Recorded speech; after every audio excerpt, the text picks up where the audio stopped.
Well, the situation with The Last of Us Part 2 continues to heat up as Kojima Productions, they threw shade and blasted The Last of Us Part 2, but also, not only that, game journalists, the Puritan media, which no one's surprised about this one at all, continues to try to defend the game, and now they're to the point to where they're not only attacking fans, but think that user reviews should be outright banned.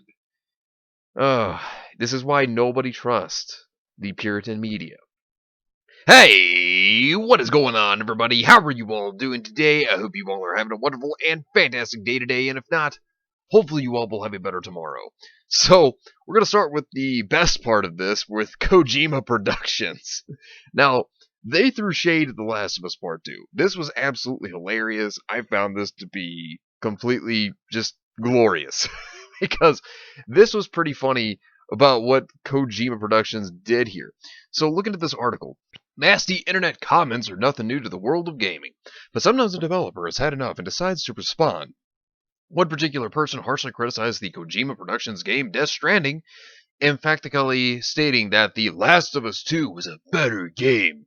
This time, however, Koji Pro decided to fire back. And boy did they ever. We'll get to that in a second. The amusing exchange took place on the official Kojima Productions Facebook page. The team put out a post asking people how their weekend was going and asked them to share their best screenshots of the game with the promise that some of them might be retweeted by the company's official Twitter account. No, that's a pretty cool interaction in my opinion. One person, however, took this opportunity to criticize Death Stranding. And Hideo Kojima's company didn't let that snarky comment slide. That's great. That's good to know. Boring as shit, read a comment from Facebook user Stephanie Must Addict. So Death Stranding to buy The Last of Us Part 2. Official social media posts by game developers often get comments like this, so it isn't particularly a surprise. What makes this particular comment special, however, is that Kojima Productions decided to clap back with a vicious burn. The choice of game reflects the quality of its player. The company's official Facebook account responded, maybe it suits you more. P.S. Also, the choice of words. And then it obviously shows the Metacritic score under that, which is fantastic, as you can see, in the screenshot above. That is hilarious. Oh, that's a good burn there. I got to give it to Kojima. The text alone wouldn't have been inflammatory on its own, however. Koji Pro also attached an image showing The Last of Us Part 2's Metacritic score. Well, the game's Metascore of 95 shows the high praise from critics. The user score is different at a 4.4, so that's pretty hilarious. But, while we have some comedy there, here's some more stupidity coming from game journalists. Now, for some reason, Polygon, who already stated they didn't really care for the game, they're now coming out praising it, saying, why The Last of Us 2's rope is so damn impressive. Well, guess what? Other articles have been writing the same thing about the rope. Another one. This is a different site, not even attached to Polygon. Why The Last of Us 2's rope is so impressive. Again, same title. I mean, of course, there's a few words here and there that are different within the article, but it's essentially the same thing. And then there's even a third one, where another article stated, why The Last of Us 2's rope is so rattling spectacular. Why? So, why? What is so important about a rope feature? This is absolutely ridiculous. But of course, they're going to go to any lengths to say anything good about this game, to try to go after fans. It is getting to the point where journalists are even talking about why The Last of Us 2 haters are comparing it to Star Wars The Last Jedi. Because there's a lot of comparison between the two. That's why. I mean, the storytelling is very terrible with both The Last Jedi as well as it is The Last of Us Part 2. Like how they completely ruin Luke Skywalker's character, which, in this article is compared to what they did to Joel. Both The Last of Us Part 2 and Star Wars The Last Jedi have drawn criticism for the way they treat their beloved main character. In The Last of Us, it's the sequel treatment of Joel that has become a major source of frustration. And The Last Jedi, it was the characterization and treatment of Luke Skywalker.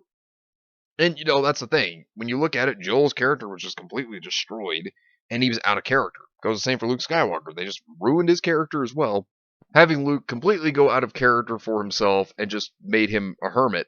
And then you look at what they did to Joel. Joel acted completely out of character. He would never give away his own name. I mean, and then of course, ultimately within the first hour of the game, Joel's just completely taken out. I mean, it's ridiculous what they've done to him, but they even treated Ellie terribly. Abby's a horrible character. I mean, there's so many things wrong with Last of Us Part 2, but of course, leave it to the game journalists. Leave it to them to say otherwise, right? So, of course, there's a Forbes article that was also going on to talk about this as well, stating The Last of Us Part 2's Metacritic user score rises 32% now that people have actually finished it. And, as you can see, it's a 4.5 now for the user score. And this is what they state within this. Well, the great user score war over The Last of Us Part 2 rages on. The game has now amassed a truly astonishing 81,000 user reviews at the time of this writing. As a point of contrast, the original game over its entire lifespan got less than 10,000.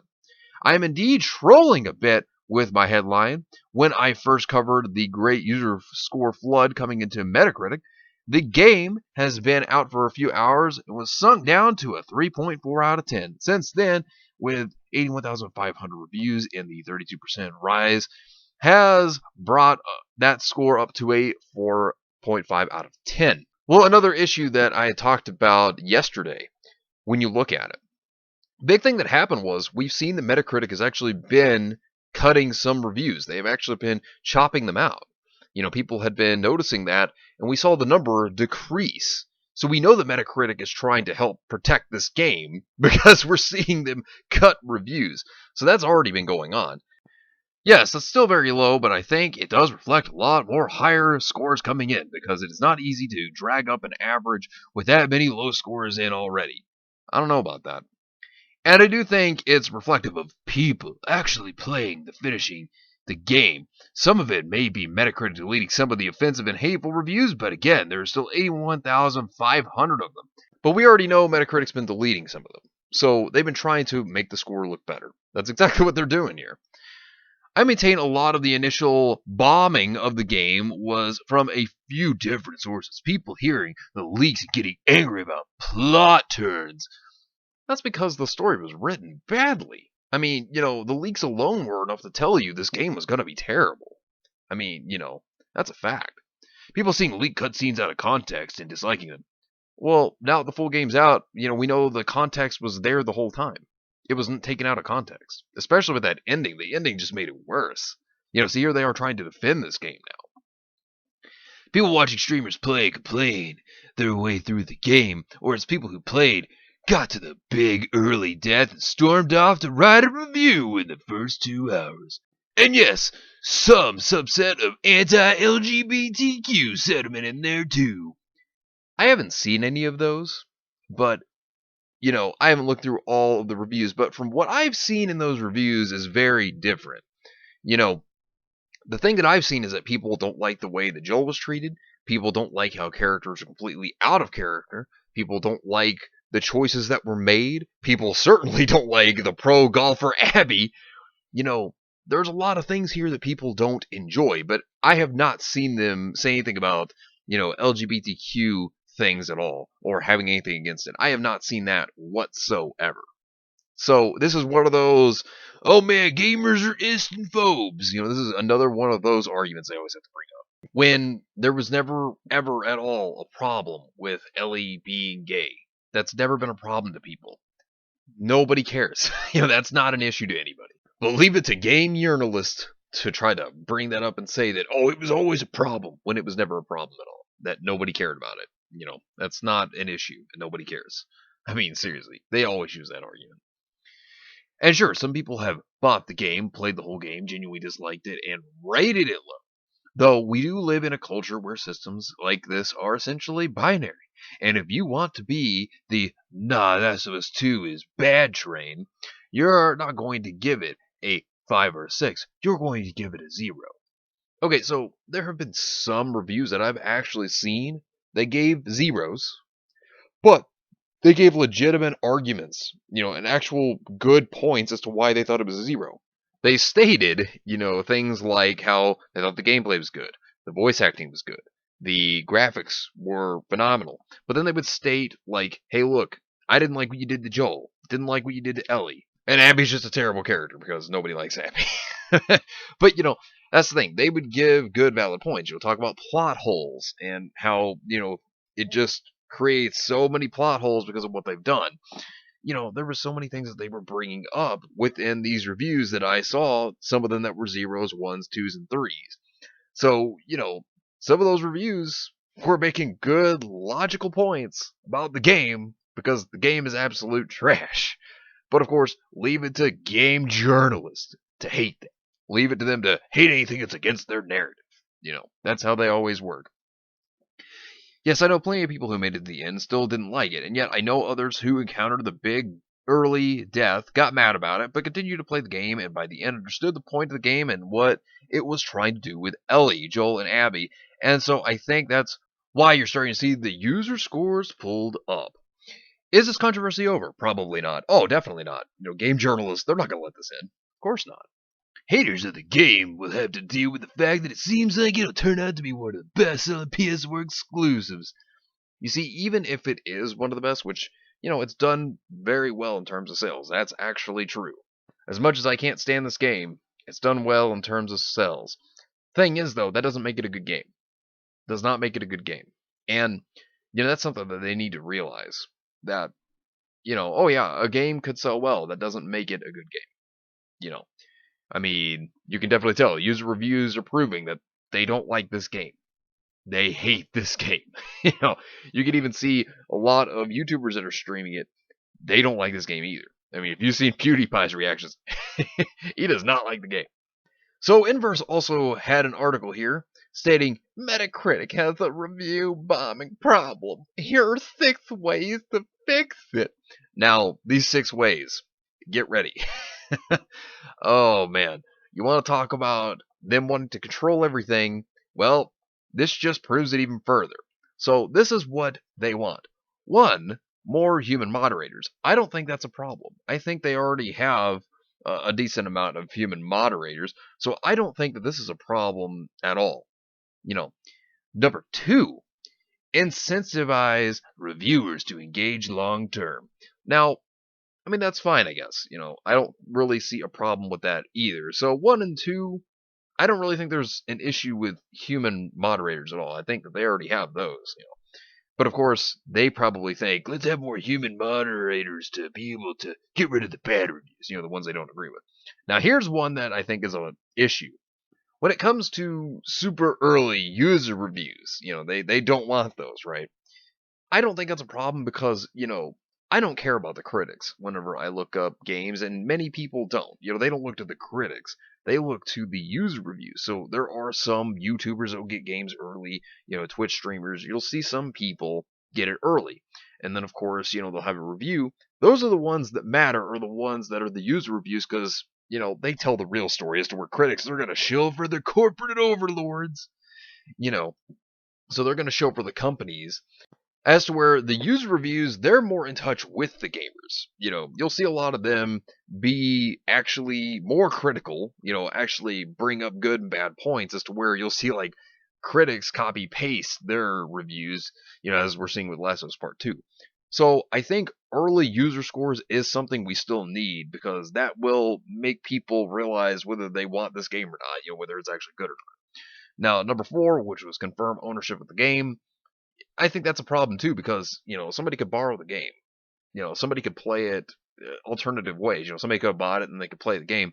I don't think ownership of the game is something that they need to have, because somebody could go over to someone's house and play a game. You know what I mean? Like, and you could still get a feel for the game and play it at a friend's house or something. So I don't think they need to have validation of owning the game to be able to put in a review.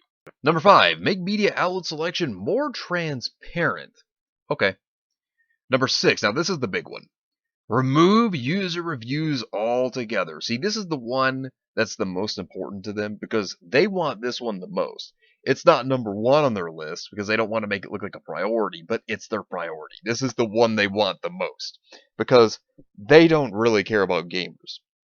They don't care about the people that they're supposed to, represent, right? So they don't care about gamers. They want to just silence your voice. That's the whole point of removing the user reviews, is to get rid of the actual gamers' input so that they can have all the opinions, so they can just be sheerly their own input and nobody can say otherwise. That's what they want. They want it to be all their ideas. And they just want to throw out anybody that disagrees with them. That's why they want it sheerly to be nothing but the critics, right? That's the big important thing to them. That's what they want. Though OpenCritic plans to add user reviews at some point in the future, Ethoven says, review bombing is absolutely the reason the site has not done so. Here's the most important part.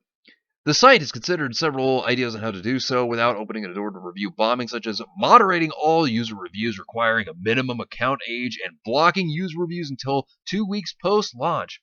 Yeah, that's because 2 weeks post-launch, the first 2 weeks is the most important moment for the game when it's released. So, if you have those bad reviews not coming in there, during those 2 weeks, and then they don't come until 2 weeks later, it doesn't matter at that point. Because, the money's already there with the companies, they were able to defend their precious game that they're trying to defend. And at that point, there's nothing you can do about it. So, of course, of course they want to cut off the reviews for users. Of course they do. So that they can't affect the game at that point. So those 2 weeks, from the beginning of the launch, those are very vital. We want to make sure that our system supports the users who put in serious thought and effort while minimizing or eliminating low-effort fake reviews. Yep, see, that's the big thing right there. That is their way of trying to eliminate anything they don't agree with. So that's their way of trying to do it, right there. They would have people moderate it, and then that's when they just throw anything they don't like under the bus. Just get it out of here. We don't like it. That's exactly what they'd be doing.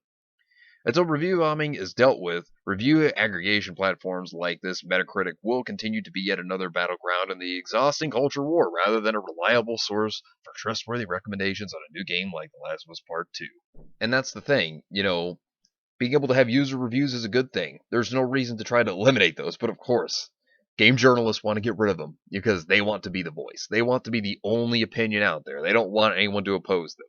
And that's why user reviews are always very important. And The Last of Us Part 2, it's going to get crazier as time goes on. But anyways, let me know what you think about this entire situation down below. Subscribe to the channel if you are new here. And make sure you are still subscribed because YouTube is unsubscribing people from all their favorite channels. So make sure you are still subscribed to all your favorite channels. Hit the video with a like and also be sure to share the video on social media. Spread the word and get it out there. It's greatly appreciated and it really helps out the channel a lot. Also, be sure to follow me on Discord. We have a wonderful community there. Not only that, but it will keep you up to date on when the newest videos will be released as well as any other upcoming events in the near future. So be sure to follow me on Discord. The link is in the description down below. But anyways, I hope you all have yourselves a wonderful and fantastic day today. And remember, if today was not a good day, tomorrow could always be better. Take care of yourselves and everyone around you. And have yourselves a good one out there, everybody.